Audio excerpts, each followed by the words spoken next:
Welcome to lesson 2 of Learn Cybersecurity with me for laymen, and this lesson is going to be all about passwords. And whilst passwords is actually really multiple lessons, this one is just about remembering passwords, or because a password is something you know, right? That's what a password is, something you know.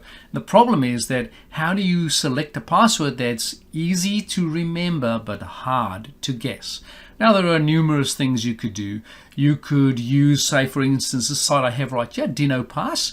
Now, DinoPass is for kids, which means it's easy to remember and hard to guess. So if I go with simple, it'll just chuck in a simple password over there, which is not so difficult to remember, but it would be hard to guess. And you can add modifications to that. Of course, this website has got no affiliation to the user itself. I would generally come in here, I'd copy this password off somewhere else and modify it slightly for my own use. Maybe you want to make it secure, add some special characters, that sort of stuff. DinoPass is a great place to generate passwords you actually have to remember, and that is very useful.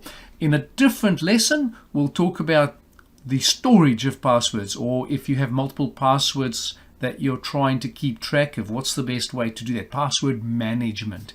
But in today's lesson, this is about easy to remember, hard to guess passwords. Now, the other thing, of course, that you can do if you're not trying to, if you're trying to do something a little bit more complex, and I'll just use DinoPass here for the sake of typing, you could go and do things like Mary had a little lamb, and that's all very usable. Perhaps I'll change every last letter to an uppercase, and I might change this up a bit.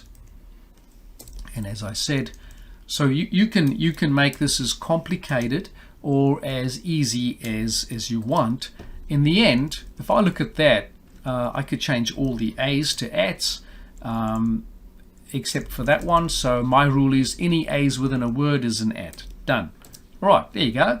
Mary had a little lamb with spaces in there, and I could go, actually, I'm not sure, did she? And there's my password. That is a pretty solid password. I hope it's not yours. Don't take it, it's mine. No, it's not. That's the secret. And so there you have one secure password ready to use. Are you going to remember that? Or are you going to take that password and reuse that over and over again in different sites? That's what the next lesson's about. We'll talk about that shortly. See you soon. Thanks for watching.